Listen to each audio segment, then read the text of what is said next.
Thank you very much. Thank you. Since I last stood, thank you very much. Since I last stood in this spot, a whole new generation of the Miller family has been born. 4 great-grandchildren. Along with all the other members of our close-knit family, they are my and Shirley's most precious possessions. And I know that's how you feel about your family also. Like you, I think of their future, the promises and the perils they will face. Like you, I believe that the next 4 years will determine what kind of world they will grow up in. And like you, I ask, which leader is it today that has the vision, the willpower, and yes, the backbone to best protect my family? The clear answer to that question has placed me in this hall with you tonight, for my family is more important than my party.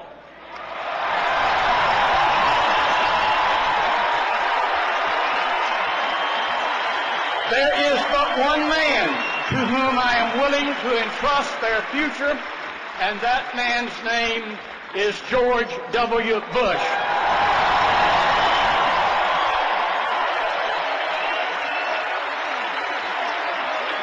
In the summer of 1940, I was an 8-year-old boy living in a remote little Appalachian valley. Our country was not yet at war, but even we children knew that there were some crazy men across the ocean who would kill us if they could. President Roosevelt, in a speech that summer, told America, all private plans, all private lives have been, in a sense, repealed by an overriding public danger. In 1940, Wendell Willkie was the Republican nominee, and there is no better example of someone repealing their private plans than this good man.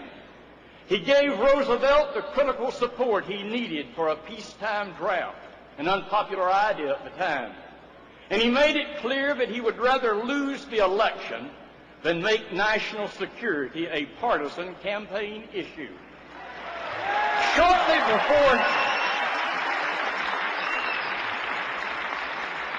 Shortly before Willkie died, he told a friend that if he could write his own epitaph and had to choose between "Here lies a president" or "Here lies one who contributed to saving freedom," he would prefer the latter. Where are such statesmen today? Where is the bipartisanship in this country when we need it most?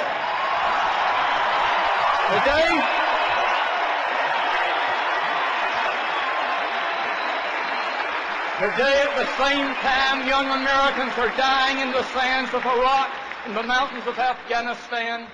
Our nation is being torn apart and made weaker because of the Democrats' manic obsession to bring down our commander-in-chief. What has happened to the party I've spent my life working in? I can remember when Democrats believed it was the duty of America to fight for freedom over tyranny. It was Democratic President Harry Truman who pushed the Red Army out of Iran, who came to the aid of Greece when communists threatened to overthrow it, who stared down the Soviet blockade of West Berlin by flying in supplies and saving the city. Time after time in our history, in the face of great danger, Democrats and Republicans worked together to ensure that freedom would not falter. But not today. Motivated more by partisan politics than by national security, today's Democratic leaders see America as an occupier, not a liberator. And nothing makes this Marine madder than someone calling American troops occupiers rather than liberators.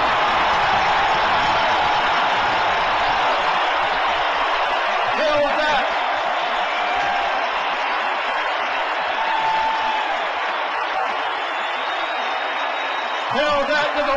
half of Europe that was free because Franklin Roosevelt led an army of liberators, not occupiers. Tell that to the lower half of the Korean Peninsula that is free because Dwight Eisenhower commanded an army of liberators, not occupiers. Tell that to the half a billion men, women, and children who are free today from Poland to Siberia because Ronald Reagan rebuilt a military of liberators, not occupiers.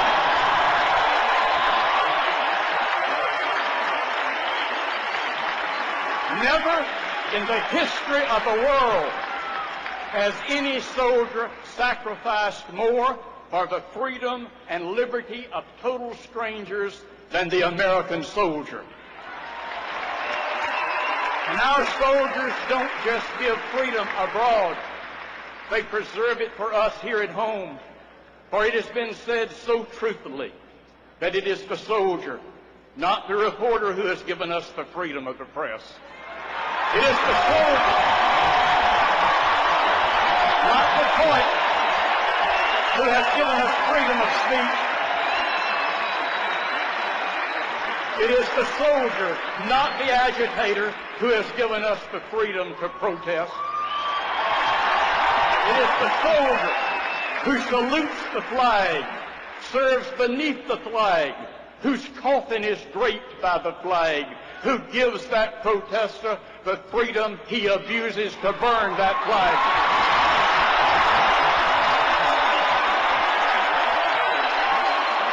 No one should dare to even think about being the commander-in-chief of this country if he doesn't believe with all his heart that our soldiers are liberators abroad and defenders of freedom at home.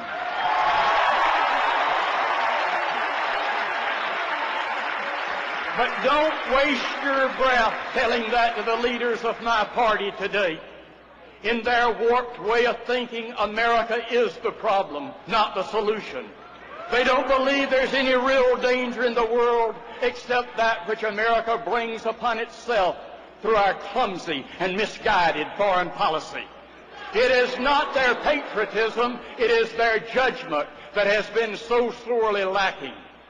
They claimed Carter's pacifism would lead to peace. They were wrong. They claimed Reagan's defense build-up would lead to war. They were wrong.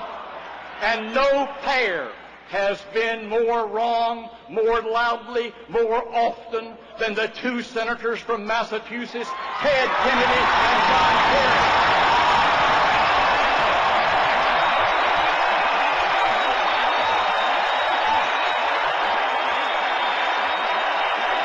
Together, Kennedy Kerry have opposed the very weapon systems that won the Cold War and that are now winning the war on terror. Listing all the weapon systems that Senator Kerry tried his best to shut down sounds like an auctioneer selling off our national security. But Americans need to know the facts. The B-1 bomber that Senator Kerry opposed dropped 40% of the bombs in the first 6 months of enduring freedom. The B-2 bomber that Senator Kerry opposed delivered airstrikes against the Taliban in Afghanistan and Hussein's command post in Iraq. The F-14A Tomcats that Senator Kerry opposed shot down Gaddafi's Libyan MiGs over the Gulf of Sidra. The modernized F-14D that Senator Kerry opposed delivered missile strikes against Tora Bora. The Apache helicopter that Senator Kerry opposed took out those Republican Guard tanks in Kuwait in the Gulf War. The F-15 Eagles that Senator Kerry opposed flew cover over our nation's capital and this very city after 9/11. I could go on and on and on against the Patriot missile that shot down Saddam Hussein's Scud missiles over Israel, against the Aegis air defense cruiser, against the Strategic Defense Initiative, against the Trident missile, against. This is the man who wants to be the commander-in-chief of the U.S. Armed Forces. U.S. forces armed with what? Spitballs?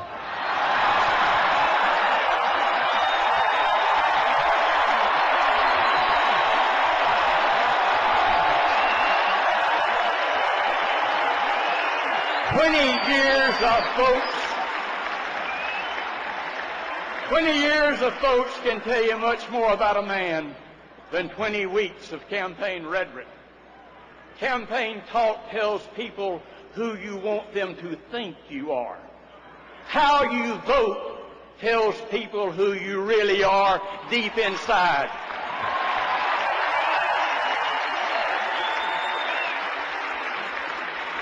Senator Kerry has made it clear that he would use military force only if approved by the United Nations.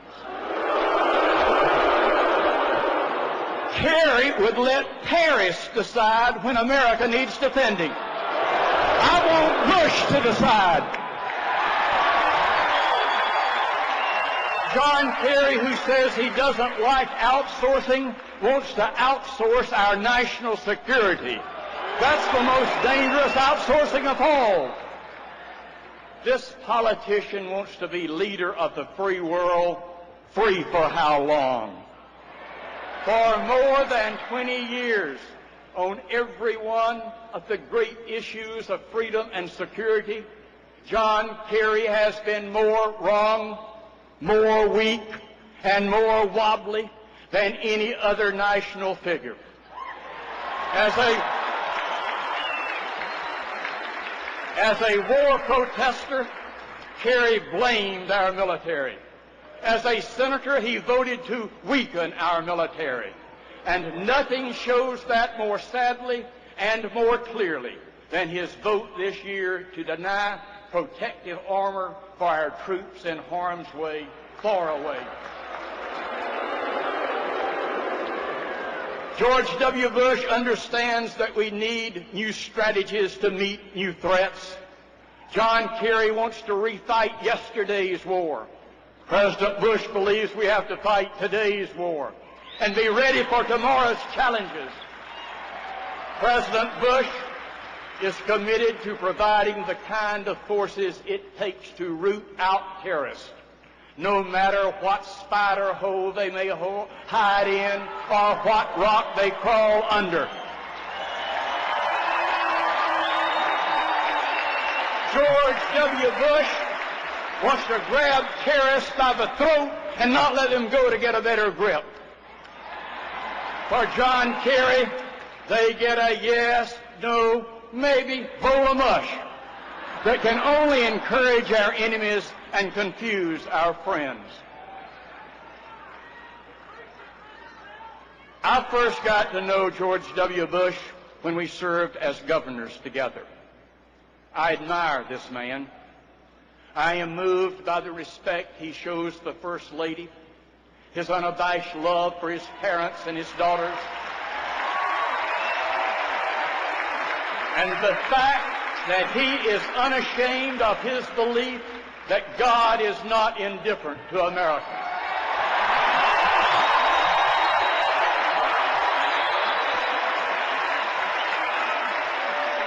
I can identify with someone who has lived that line in amazing grace, was blind but now I see, and I like the fact that he's the same man on Saturday night that he is on Sunday morning.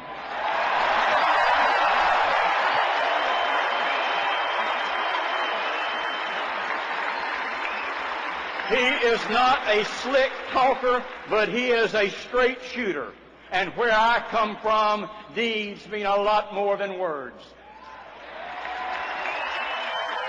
I have knocked on the door of this man's soul and found someone home.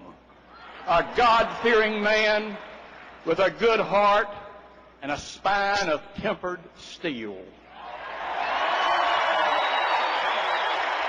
The man I trust to protect my most precious possession, my family.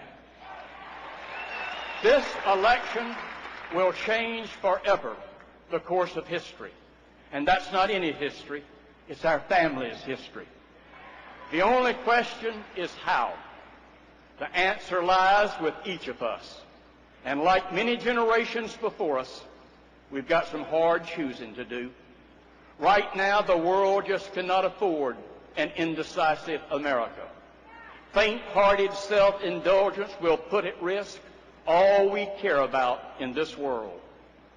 In this hour of danger, our president has had the courage to stand up, and this Democrat is proud to stand up with him.